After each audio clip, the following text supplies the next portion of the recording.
Hello students, welcome to our channel. आज करने जा रहे हैं model question paper math set two class 11 section A. First question करेंगे। क्वेश्चन नंबर 1 से लेकर क्वेश्चन नंबर 7 तक काफ़ी शॉर्ट आंसर रहता है, लेकिन क्वेश्चन नंबर 1 से केवल क्वेश्चन नंबर 5 तक ही करना है, ध्यान रखिएगा। हमारा फर्स्ट क्वेश्चन क्या करना है, इसको चलिए सॉल्व करते हैं। इवोलुएट, यहाँ पर दिया n factorial divided by n minus r factorial if n बराबर 9 और r बराबर 5।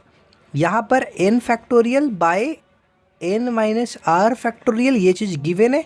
बस आपको कुछ नहीं करना है। n की जगह कितना दिया हुआ है 9, तो 9 फैक्टोरियल और यहाँ पर n माइनस आर यानी r की जगह 5 दिया हुआ है, तो 9 माइनस 5 फैक्टोरियल। अब आपको पता है 9 फैक्टोरियल, अब 9 में 5 गया तो 4 फैक्टोरियल हो गया।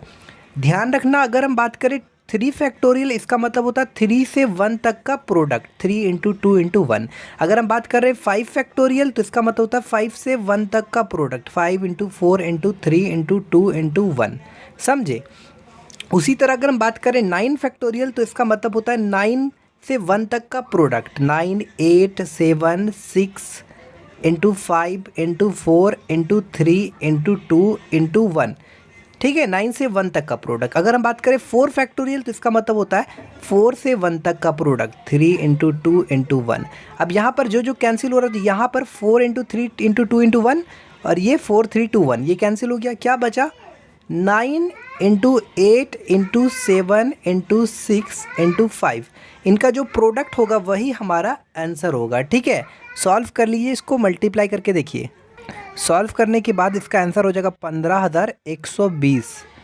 ठीक है, ये हमारा दूसरा नंबर क्वेश्चन कह रहा है find the arithmetic mean and geometric mean of 2 numbers 3 and 27।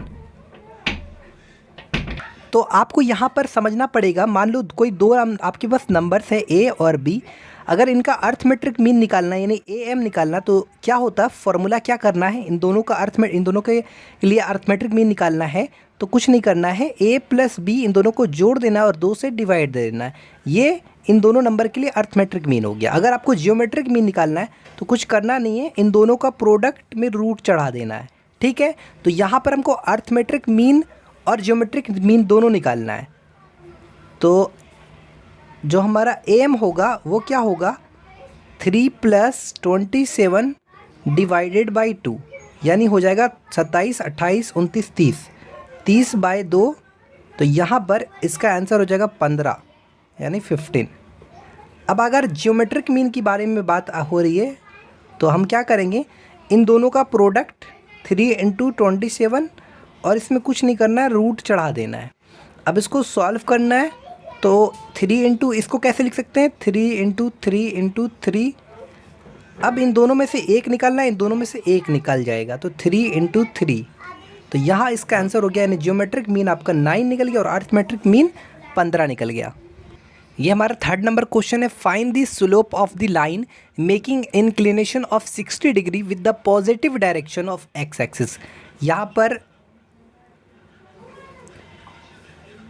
ये आपका एक्स एक्सिस है, ये वाई एक्सिस है। ठीक, एक्स एक्सिस के पॉजिटिव डायरेक्शन, ये आपका positive direction of x axis हो गया, ये नेगेटिव डायरेक्शन, ये पॉजिटिव वाई एक्सिस, ये नेगेटिव वाई एक्सिस। ठीक है, तो यहाँ पर एक्स एक्सिस के पॉजिटिव डायरेक्शन पर आपको यहाँ पर जो एंगल बन रहा है वो 60 डिग्री बन रहा है।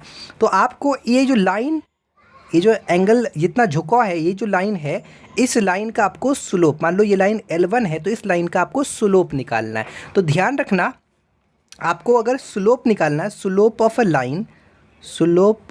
लाइन, तो ये बराबर होता है, actually it is denoted by, slope of line जो होता है वो एक्चुअली डिनोट करते m से, इतना बराबर tan थीटा होता है। तो यहाँ पर थीटा बराबर अगर देखा जाए तो 60 डिग्री गिवन है, तो कुछ करना नहीं। ध्यान रखना, स्लोप ऑफ लाइन को डिनोट करते हैं tan थीटा से, स्लोप ऑफ लाइन को tan थीटा, जो कि बराबर होता है m। स्लोप ऑफ लाइन मतलब m किसके बराबर होता है, tan थीटा के। ठीक है, अब कुछ करना नहीं है, इस थीटा की जगह 60 डाल देना। तो tan 60 का जो वैल्यू होता है आपको याद होगा √3। तो इस स्लोप ऑफ लाइन, इस लाइन का जो स्लोप हुआ वो आपका √3 हो गया। कोई दिक्कत, नो प्रॉब्लम। एकदम याद रखना है कि स्लोप ऑफ लाइन को किससे डिनोट करते हैं, m, जो कि किसके बराबर होता है, tan थीटा के। ठीक है, ये क्वेश्चन नंबर 4 है find the equation of the line which makes intercept -3 and 2 on x axis. देखो यहाँ पर इंटरसेप्ट समझ जाओ पहले। तो जैसे देखा जाए तो ये आपका एक्स एक्सिस है, ये आपका वाई एक्सिस है, ठीक। यहाँ से इस तरह ये लाइन इस तरह से इंटरसेप्ट किया, तो ये एक्स एक्सिस के ये जो लाइन इंटरसेप्ट किया यानी काटा एक्स एक्सिस पे, तो इसको बोलेंगे हम एक्स इंटरसेप्ट। यहाँ पर वाई एक्सिस को भी काटा गया तो इसको बोलेंगे वाई इंटरसेप्ट। ध्यान रखना, वाई इंटरसेप्ट। एक्चुअली हम सबसे पहले हम इस इक्वेशन का आपको बताते हैं, ये जो इक्वेशन होगा कौन सा इक्वेशन होगा क्या है। तो पहले हम एक ज़रा थ्योरम पढ़ लेते हैं। थ्योरम क्या कहता है?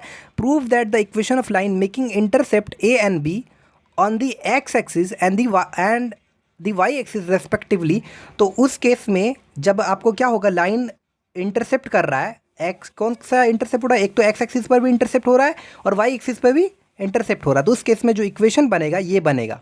आई बस समझ में? तो यहाँ पर एक्चुअली जो एक्स एक्सिस पर ये लाइन के द्वारा जो कट किया गया इसको एक्स इंटरसेप्ट, यहाँ पर ऑलरेडी दिया हुआ एक्स इंटरसेप्ट जो है -3, यानी यहाँ से यहाँ तक का लेंथ आपको -3 गिवन है, ठीक। ये भी चीज़ क्लियर है।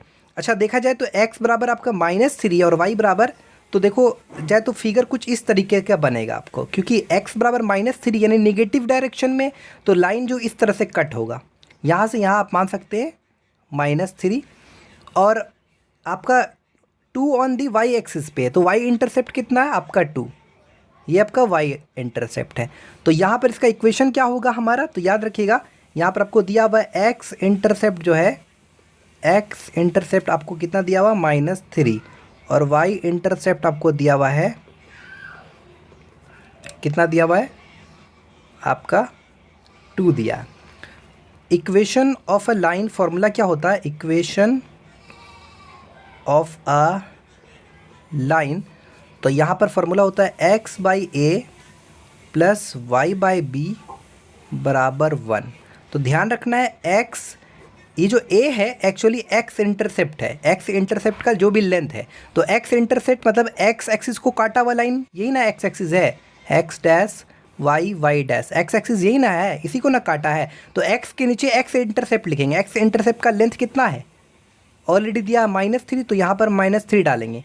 y यानी y इंटरसेप्ट का लेंथ कितना है, y एक्सिस पर जो कट किया गया है, इस लाइन के द्वारा y एक्सिस पर जो कट किया गया है, यही आपका यहाँ से यहाँ तक y इंटरसेप्ट कहला रहा है, तो वो है 2, तो y/2 बराबर 1, ठीक है।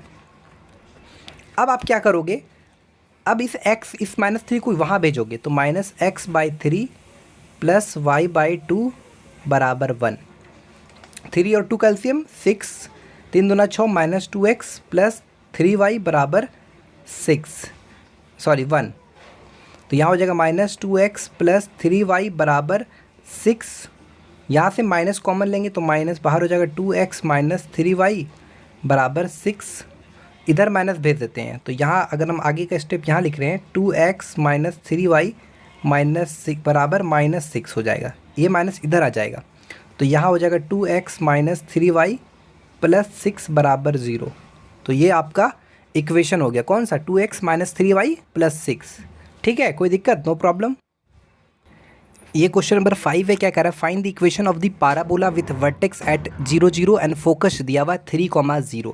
तो ये हो गया आपका वर्टेक्स 0, 0 और जो आपका पैराबोला बनेगा ओरिजिन के लेफ्ट साइड बनेगा राइट साइड बनेगा, ये इस पर डिपेंड करते हैं। तो यहाँ पर देखा जाए तो x का जो वैल्यू है यहाँ पर 3 है, यानी पॉजिटिव है इस साइड, तो positive direction of x axis ये वाला है, तो इधर ही आपका पैराबोला बनेगा, ठीक है। अब यहाँ से यहाँ तक ये लाइन ड्रॉ कर देना, तो ये आपका फोकस हो गया, तो इसका कोऑर्डिनेट्स क्या होगा 3,0। तो ध्यान रखना, अगर ओरिजिन के राइट साइड में पैराबोला बन रहा तो उसका जो इक्वेशन होगा आपको हम क्लियर तरीके से दिखाते हैं।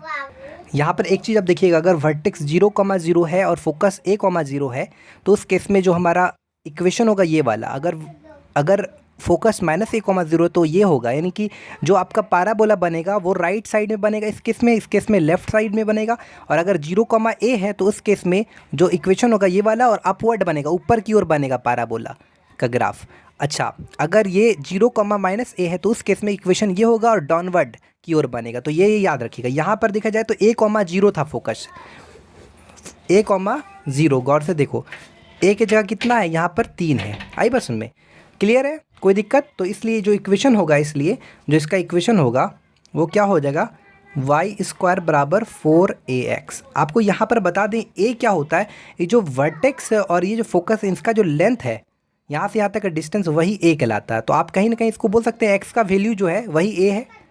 यहाँ पर आप कह सकते हैं ये जो एक्स कोऑर्डिनेट है वही ए समझ सकते हैं आप। तो यहाँ पर वाई स्क्वायर बराबर ए की जगह कितना डालेंगे 4 × 3 × x, तो वाई स्क्वायर बराबर हो जाएगा 12x। तो यही इस पाराबोला के लिए ये इक्वेशन होगा y square equal to 12x। Clear? तो आई होप ये चीज़ आपको क्लियर हुआ। चैनल को सब्सक्राइब कीजिएगा, वीडियो को लाइक कीजिएगा ताकि हम सेक्शन बी भी आपके लिए बनाएं। ठीक है, फटाफट शेयर कीजिए और ज़्यादा से ज़्यादा सपोर्ट करें। ठीक है, thanks for watching this video.